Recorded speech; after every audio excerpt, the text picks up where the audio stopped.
Well, it's been another busy week on the campaign trail, and joining me now to go through it all is Deputy Political Editor for The Spectator, Katy Balls, and political commentator Ayesha Hazarika. Good evening to you both. Well, look, let's start by talking off the back of that major announcement from Jeremy Corbyn. Another big promise, this time the focus on broadband, free broadband for everyone. Yeah, I think this is the most eye-catching policy from the elections campaign so far. And obviously, there's a lot of money being played around of here, and some saying that even Labour's estimate of around 20 billion doesn't quite cut it here. It would likely be more. I think initially we have a snap poll today from YouGov that says the public like the idea, surprise, surprise, of free internet, but they're less sure about the nationalisation, which Jeremy Corbyn is talking about, to make that happen.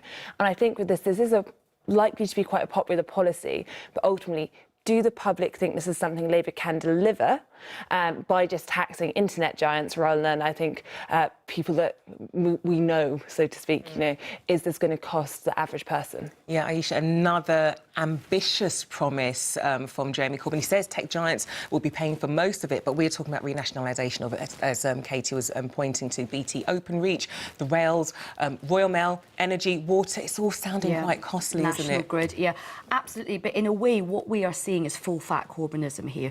They are not holding back. This is the policy, the radical platform that they have been working on, you know, really for the last 20, 30 years. This is a very different type of Britain imagined.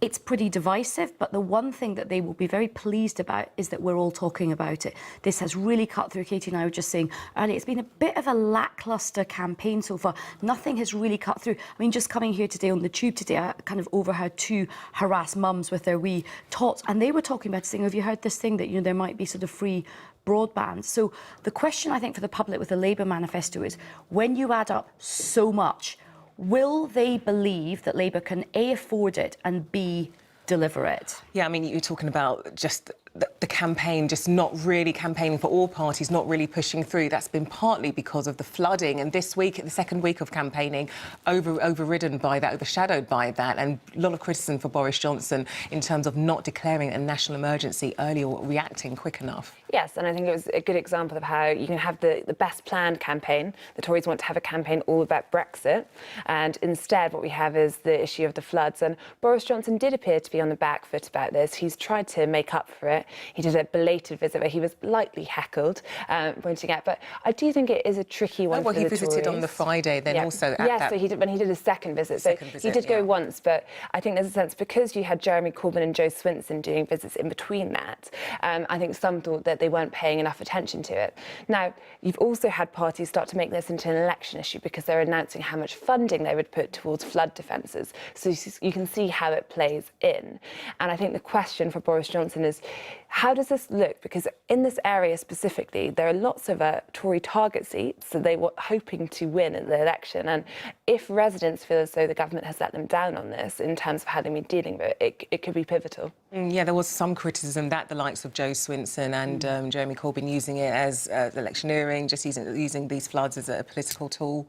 I think leaders and prime ministers particularly have to be very fleet of foot. Yes, you have your campaign grid, and yes, they want to keep it on Brexit. But when something like this happens, it's a challenge, but it's an opportunity as well to show that you're really on the front foot, that you really care about these issues. I think he didn't handle them particularly well. Some of the light heckling was quite damaging, because I want one of the women who spoke to him, and she wasn't actually heckling him. She was just saying, look, a lot of the reasons why we're struggling is because of the cuts to the local authority budgets, a lot of which go into sort of flood defences. And of course, we've had 10 years of a Conservative administration. And remember, the Conservatives want to keep it on Brexit. The Labour Party wants to keep it on austerity, because they believe that's where they are strong and that's where they've got a good attack line on the Conservatives. And Katy, quickly, we had another pact announced this week. Nigel Farage saying that, yes, he will not let Brexit Party candidates stand in most Tory seats where they're already standing, where they won previous elections. So this was a one-sided pact, or perhaps self-partnership, if you look at how an actress might describe it. But ultimately, you have Nigel Farage saying that he had made the decision because he wants to make sure Brexit is delivered, to stand down candidates in seats the Tories won at the last election. Now, this is helpful to the Tories to a degree, but ultimately, if the Tories are going to win a majority, they don't need to win the seats they won last time. They need to win more seats. And the Brexit Party is still planning to stand candidates in these tight Labour-Tory marginals.